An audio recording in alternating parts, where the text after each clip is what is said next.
Hai teman-teman, selamat datang di video pembelajaran kita kali ini. Hari ini kita akan membahas topik yang sangat menarik dan penting dalam dunia bisnis. Dalam video kali ini, kami dari kelompok 5 yang beranggotakan saya Devi Sylvia bersama rekan saya, Putri Ayuning Tias, dan Halimatus Sadiah, akan membahas materi tentang ekspor, impor, dan prosedurnya.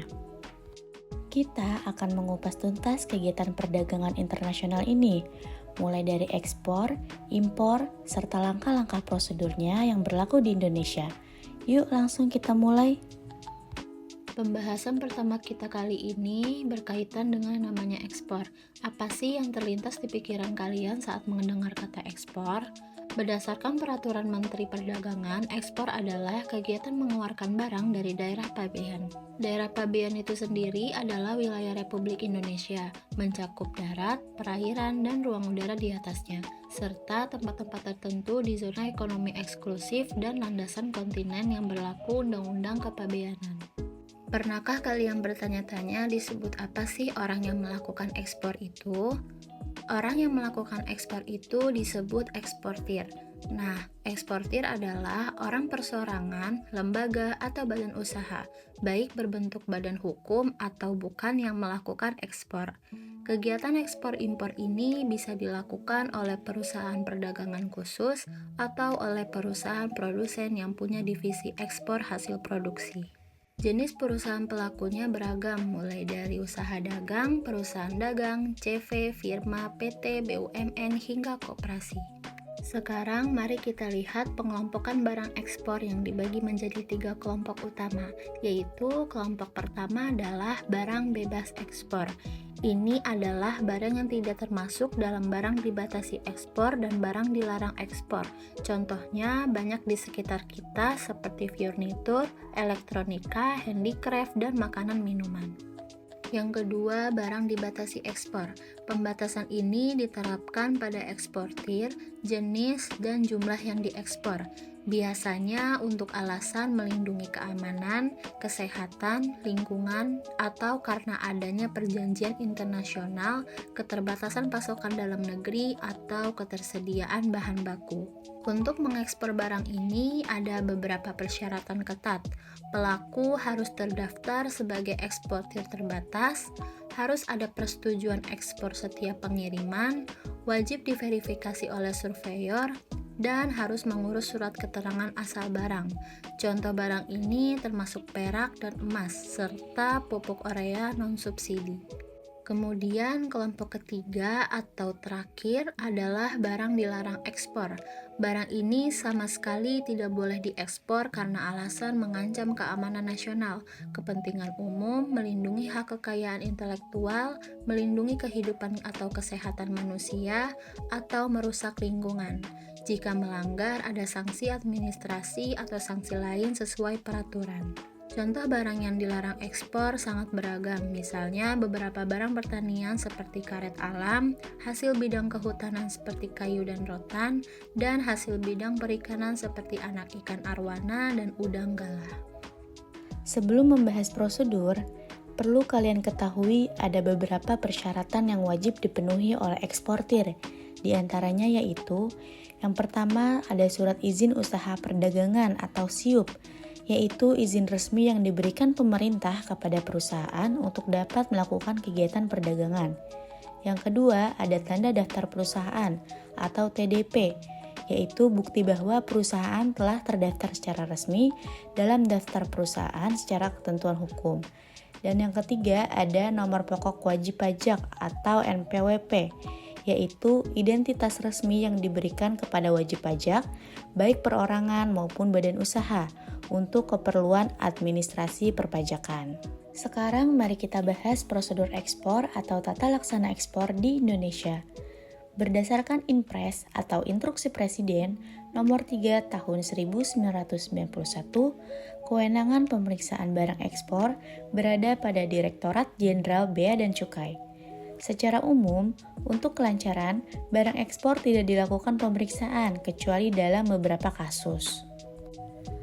Pemeriksaan dilakukan jika barang ekspor termasuk barang yang diatur ekspornya, dikenakan pajak ekspor atau pajak ekspor tambahan, mendapat fasilitas pembebasan atau pengembalian bea masuk, atau pungutan impor bahan baku, atau ada kecurigaan barang tersebut termasuk larangan ekspor atau pembayaran pajak tidak benar.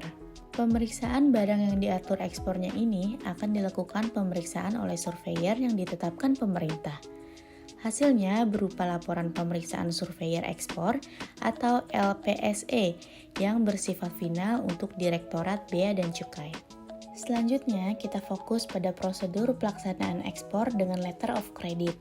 Karena ini yang paling umum, tahapannya melibatkan eksportir di Indonesia dan importir di luar negeri.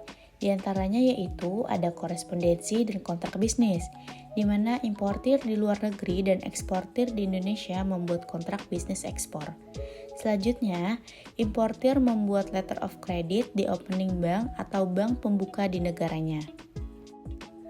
Setelah itu, bank pembuka mengirimkan letter of credit bank penerus di Indonesia.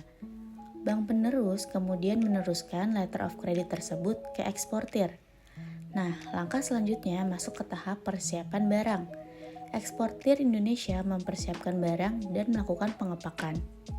Kemudian eksportir menunjuk perusahaan ekspedisi untuk mengurus dan memesan ruang kapal. Selanjutnya, eksportir menunjuk PPJK atau penguasa pengurusan jasa kepabeanan untuk mengurus izin, pembayaran bea keluar, pemberitahuan ekspor barang, dan persetujuan ekspor.